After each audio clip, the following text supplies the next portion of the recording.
Saya di sini ditugasi ngomong tentang belajar seumur hidup, belajar sepanjang hayat. Sebelum di situ saya pengen nanya dulu sederhana. Kita mulai dari yang sederhana dulu ya. Ada semua sudah sarapan pagi? Belum. Oke, semua sudah mandi? Oh, sudah, alhamdulillah. Anda pernah bertanya, kenapa Anda harus mandi pagi? Atau cuman kebiasaan? Biar seger, asik. Ada lagi? Biar ketemu gebetan gak malu, oke. Ada lagi? Maksud saya begini, kita sering melakukan hal-hal yang kita lakukan tanpa kita tahu sebabnya. Kenapa sih? Karena kalau tanpa tahu kenapanya, kamu gak akan kuat menjalankan secara panjang. The man who carries why can carry everything. Orang yang tahu kenapanya dia bisa kemana saja. Kenapa itu penting banget. Sekarang saya kemudian beranjak di sini. Anda di sini kuliah semua. Kenapa sih? Itu pertanyaan penting yang harus dijawab. Karena tidak semua orang yang kuliah itu kenapanya sama. Ada yang karena dipaksa orang tua, ada yang nggak enak, ada yang memang harus begini, nggak ada yang lain. Jangan lupa Anda adalah orang-orang beruntung di Indonesia. Hanya 7.100.000 pemuda Indonesia yang punya kesempatan untuk kuliah. Lainnya nggak ada kesempatan. Entah karena ekonomi, entah karena jarak, entah karena sebab apapun. Tapi jangan lupa bahwa Anda adalah orang terpilih dari sekian banyak orang Indonesia. Jadi ditanyain sedikit, kenapa saya kuliah, itu penting. Agar kita bisa ngomong kenapa pentingnya belajar sepanjang hayat. Kira-kira kenapa Anda kuliah?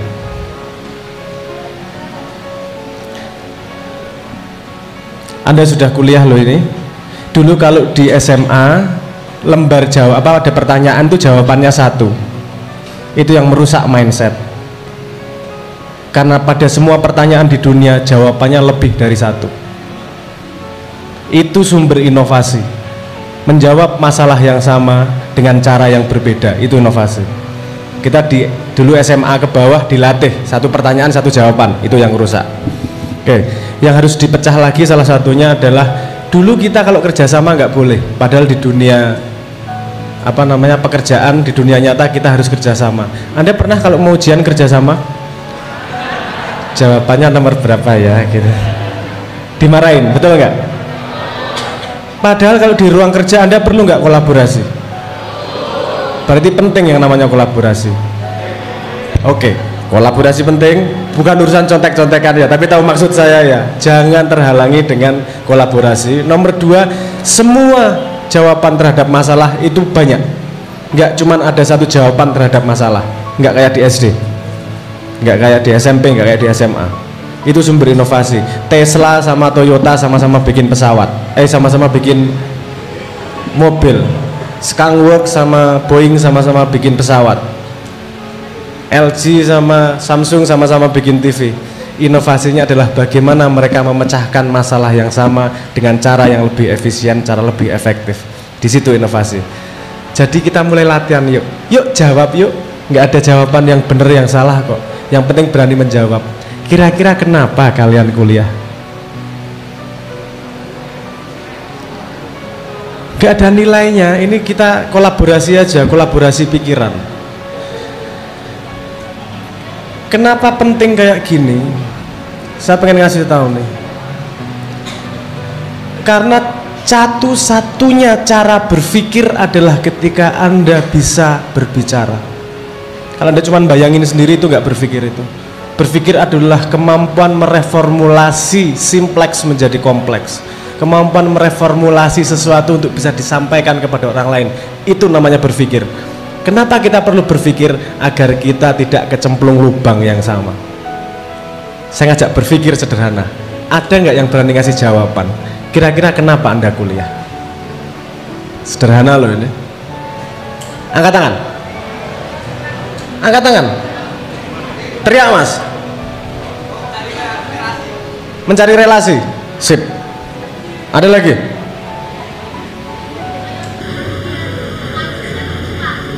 biar mindsetnya terbuka, mencari relasi. Mana yang benar? Benar semua kan? Oke, nggak masalah. Ada lagi? Cari jodoh ya nggak masalah, nggak ada yang salah kok. Hah? Mengupgrade diri, menarik. Oke, sudah mulai mengerucut. Apa lagi? Ada lagi? Pengen tahu rahasia evolusi. Ngeri Jo, apik Jo. Tanya sama Von Bertalanffy, tahu nggak itu? Langsung tak kasih tahu kamu namanya. Von Bertalanffy adalah orang yang membangun teori evolusi. Dia membangun pertama sebuah mekanisme yang namanya system thinking. Ngerti aku walaupun itu wong biologi. Karena self learning terus-terusan. Cari Von Bertalanffy kalau urusan evolusi. Oke. Anda sekolah dan hidup itu intinya satu, menginvestasi dirimu sendiri, mengupgrade diri, mencari relasi, mengubah mindset. Apa artinya? Anda berinvestasi pada dirimu sendiri. Karena kalau kamu nggak investasi sama dirimu sendiri, jangan harap orang lain mau investasi sama dirimu. Paham logikanya ya? Jadi pertanyaannya, seberapa banyak kamu perlu investasi pada dirimu sendiri? Sebanyak-banyaknya. Karena semakin kamu berinvestasi pada dirimu, dirimu semakin berharga. Betul nggak? Semakin Anda berharga, semakin Anda akan diinvestasi oleh orang lain, bahkan diinvestasi oleh sosialmu. Jadi sekolah adalah salah satu cara untuk berinvestasi pada dirimu sendiri, walaupun bukan satu-satunya cara. Betul nggak? Investasi kalau kamu pengen tahu cara cebok paling efisien, itu nggak ada di sekolah. Tapi penting itu. Anda cebok pakai tangan kanan atau tangan kiri? Tangan kirinya di depan atau di belakang? Ada mazhab berbeda yang nggak tahu satu sama lain dan dua-duanya merasa benar. Nggak penting mana yang benar, yang penting outputnya adalah bersih. Oke.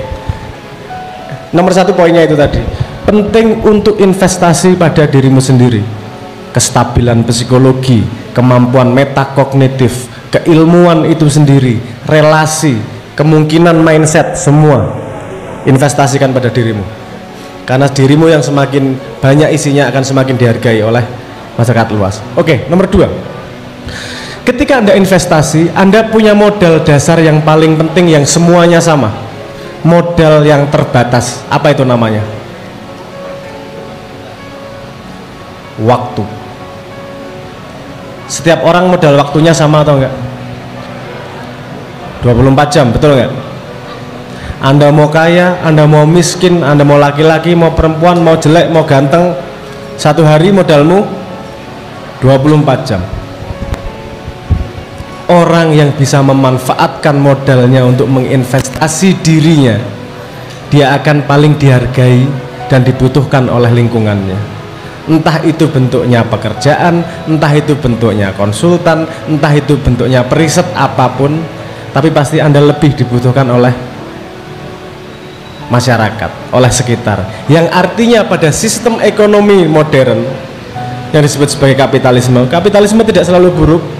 Saya nggak mau belok ke era ekonomi ini, ke area ekonomi, tapi kapitalisme memastikan bahwa untuk hidup di society kamu harus punya sumbangsih tertentu. Kalau kamu nggak punya sumbangsih pada society, kamu tidak punya hak untuk mengambil dari society. Itu ide dasar, paling dasar dulu dari kapitalisme awal-awal, jauh sebelum Milford, baru awal-awal Adam Smith sebelumnya lah. Sekarang ya udah belok-belok nggak keruan, tapi awalnya idenya seperti itu. Maka sekarang saya tanya, Anda investasi diri itu kapan sih? Belajar yang kita pahami ya, oke lah. Ketika Anda bermain, Anda investasi atau enggak?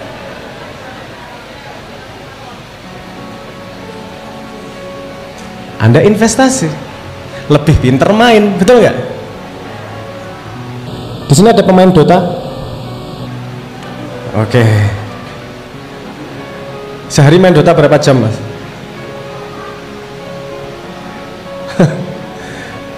Apa? Senang mainnya apa? Support? Carry? Nggak dengar suaranya, huh? Oh, senangnya support. Ini yang lain paham nggak Dota ini? Nggak paham ya? Oke, itu sebuah permainan game online yang paling gede hadiahnya sekarang sebagai e-sport. Itu sangat populer, sebutannya sebagai MOBA itu. Dota saya ngikuti dari Ice Frog awal pertama, masih hero-nya 12 dulu dari Warcraft. Jadi saya mengikuti itu. Kalau Anda main itu tiap hari, Anda berarti berinvestasi pada skill kemampuan dalam Dota. Bisa nggak dibawa keluar dari Dota investasimu? Ada yang bisa, Mas. Anda harus ngambil sesuatu, ada yang bisa. Dota itu membuatmu punya kemampuan untuk mengukur situasi resiko. Resikonya seberapa nih? Boleh ambil apa nih? Ambil keputusan item apa nih? Apakah saya mau apa namanya heavy di magic atau heavy di itu? Kemampuan melihat situasi dan kemampuan untuk mengambil resiko itu penting dalam semua kehidupan, betul nggak? Jadi sebenarnya apapun yang kamu lakukan di dunia ini sebenarnya menginvestasi pada diri. Bedanya cuman kamu arahkan atau enggak, kan gitu. Bedanya kamu arahkan atau enggak. Nah, sekarang saya tanya, di sini ada yang punya cita-cita? Saya mau kasih usulan psikologis nih. Di sini ada yang punya cita-cita? Nggak punya cita-cita? Punya? Saya nggak ngomong pekerjaan ya, cita-cita terserah. Usul sedikit. Coba lihat dirimu 5 tahun ke depan jadi apa, tulis.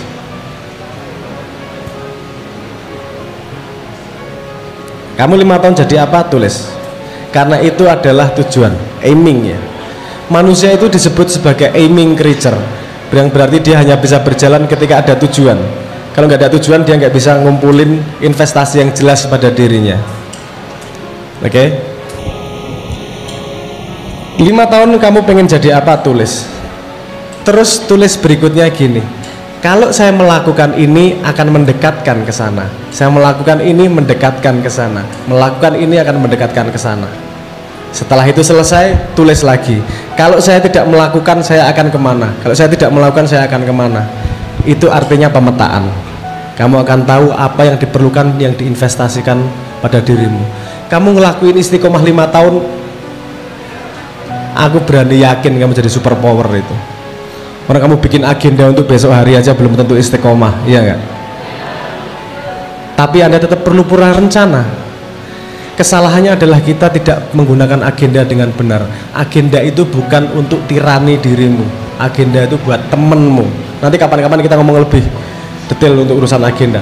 Tapi intinya bahwa sebenarnya kamu tiap hari itu learning. Cuman bedanya apakah learning itu kamu arahkan, apalagi di dunia internet nih. Atensi span anak Gen Z itu sekitar 8 detik. Di sini Gen Z semua ya. Hati-hati, atensi spannya cuma 8 detik rata-rata. Semoga lebih panjang daripada itu teman-teman. Terkebiasaan ngelihat apa? Scrolling. TikTok paling parah Mas kalau TikTok. Twitter itu umurnya bisa 2 hari, Facebook itu umurnya bisa 6, Instagram bisa 2 hari umurnya, umur beritanya. Kalau Facebook itu bisa 6 jam. Kalau TikTok itu 0. Kamu ke feed berikutnya, feed sebelumnya lupa udah. Dan itu disebut sebagai dopamine trick. Saya ngomong gini bisa panjang ini, karena generasimu adalah generasi yang paling dalam tanda petik generasi nggak punya bapak. Kamu nggak belajar Instagram dari bapakmu bukan? Jadi bapakmu nggak bisa ngasih tahu cara pakai Instagram yang benar, ya nggak? Kamu belajar TikTok dari bapakmu? Enggak. Berarti kamu harus menemukan cara efektif biar jangan sampai kemasuk ke lubang yang namanya apa? Sosial media. Saya nggak ngomong sosial media buruk. Sosial media punya potensi yang besar untuk kita bisa saling belajar. Cuman kadang-kadang kita tidak tahu masuk main ke situ hanya karena ditriki, bukan karena kita pengen belajar bener-bener. Jadi itu perlu perhatikan. Nah, satu lagi gini, keadaan yang Anda beda sama sekali dengan generasi sebelumnya. Teknologi informasi membuat informasi berjalan sangat cepat. Informasi sangat banyak. Sebelum zaman internet, informasi sedikit tapi terkurasi. Paham maksud saya?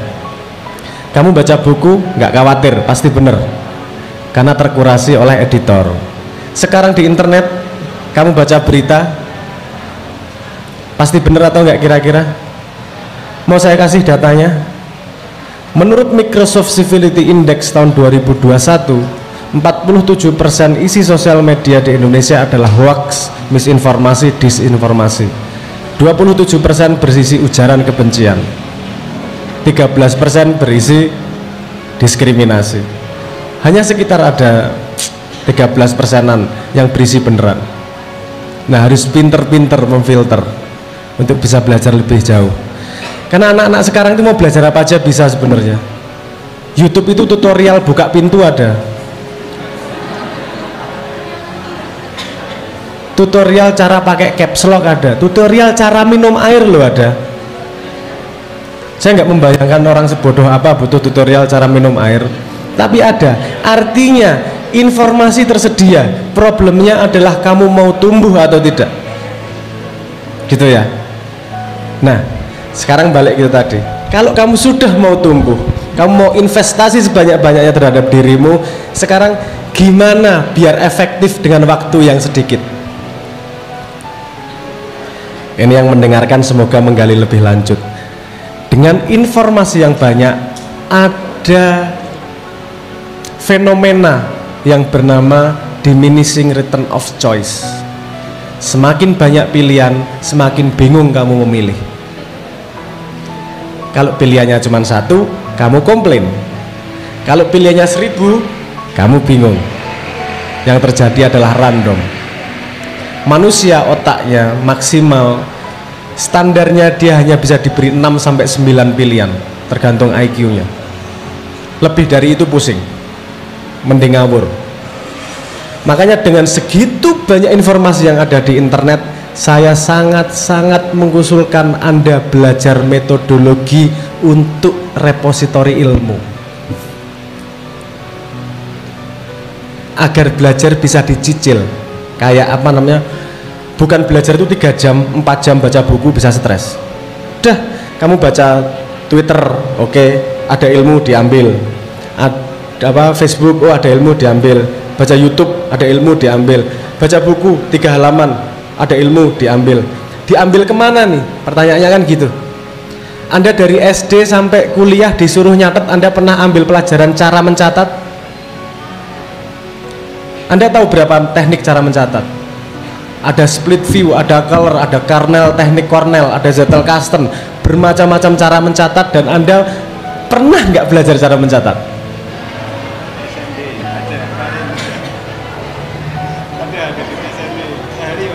Hah? Ada. Mahasiswa baru ada belajar cara mencatat. Ada. Pakai teknik apa? Ayo di review yang sudah belajar. Ayo di review.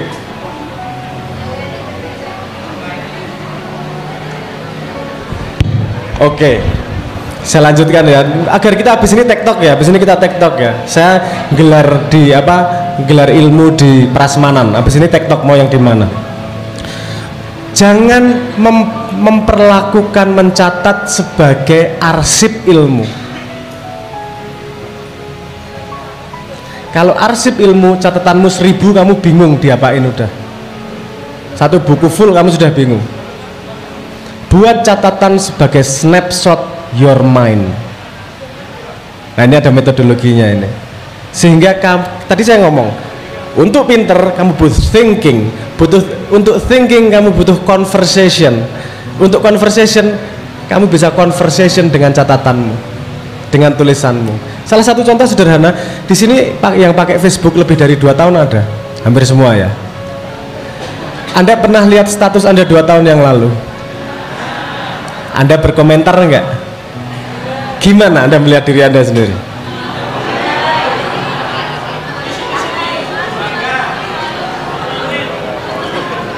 Malu-maluin. Tapi itu kamu, bener nggak?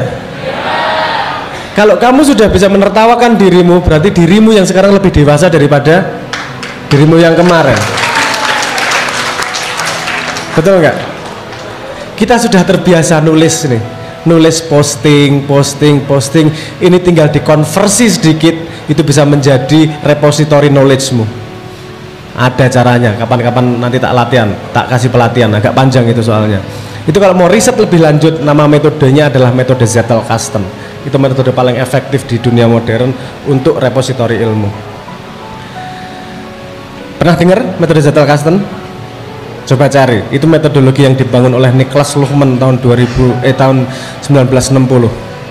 Dalam 30 tahun dia bisa memproduksi 70 buku dan 600 jurnal ilmiah.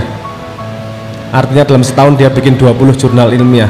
Dengan sangat mudah, hidupnya nggak stres, santai, main terus kemana-mana. Gimana caranya? Bukan urusan jenius, tapi metodologi yang benar. Semakin metodologi benar, hidupmu semakin santai. Tapi belajar jalan terus. Lifelong learning sepanjang hayat bukanlah sesuatu yang mengerikan. Ini sesuatu yang menyenangkan. Cuman belajar metodenya, gitu aja. Kalau sudah tahu metodenya, ini saya melihat internet ini seperti hutan. Dia mengandung banyak ilmu, tapi juga mengandung banyak penyakit. Kalau saya melihat persepsi saya terhadap hutan, hutan itu adalah harta karun luar biasa. Harta karun luar biasa. Kenapa? Manusia sekarang baru hidup 200.000 tahun. Kita melakukan berapa eksperimen untuk menemukan solusi. Hutan itu eksperimen hampir 6 juta tahun untuk menemukan solusi. Setelah solusi masalah yang dihadapi. Jadi banyak penemuan yang nyontoh dari alam yang terjadi di hutan itu. Saya melihat hutan adalah sumber ilmu yang 6 juta tahun belajarnya itu. Kalau kamu bisa menggali. Saya nggak melihat hanya urusan pohon, tapi bagaimana urusan dia solusi. Gimana bisa sebuah pohon memberi tempat sarang kepada semut, semutnya bisa melindungi pohonnya, terus pohonnya ngasih nektar. Itu rodok gendeng nang utekku. Iki piye mbiyen ngobrol atau mereka atau gimana? Tapi saya melihat hutan itu adalah sumber ilmu yang terbangun 6 juta tahun. Sayang kalau nggak digali.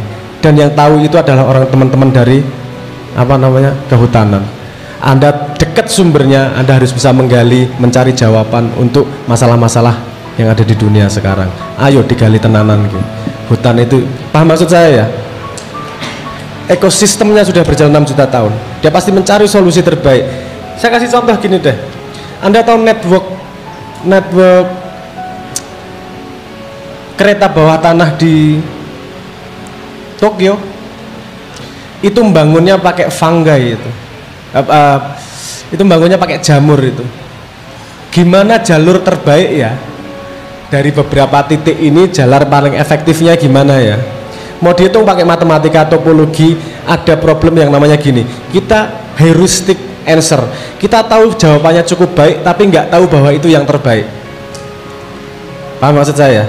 Ini cukup bagus nih, tapi apakah ada yang lebih bagus? Nggak tahu ya, siapa tahu. Itu ada jenis jawaban gitu. Itu kalau jawab pakai matematika maksimal segitu. Tapi ketika dijawab pakai fungi, kita tahu itu yang terbaik. Caranya gimana? Dia cuma kasih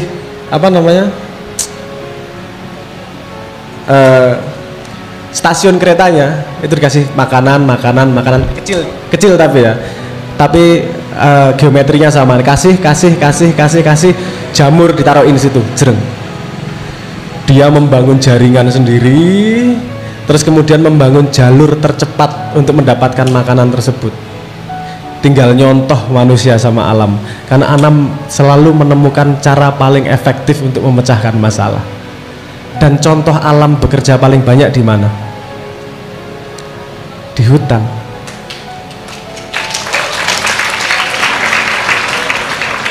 Kalau saya ngomong hutan, selain preservasi dan segala macam ya, kalau saya melihat hutan nomor satu adalah itu ilmu Tuhan 6 juta tahun disimpan di situ. Pertanyaannya kamu bisa gali atau enggak itu. Saya yakin. Anda pernah dengar istilah biomimikri? Velcro ini biomimikri ini, kerak ini biomimikri.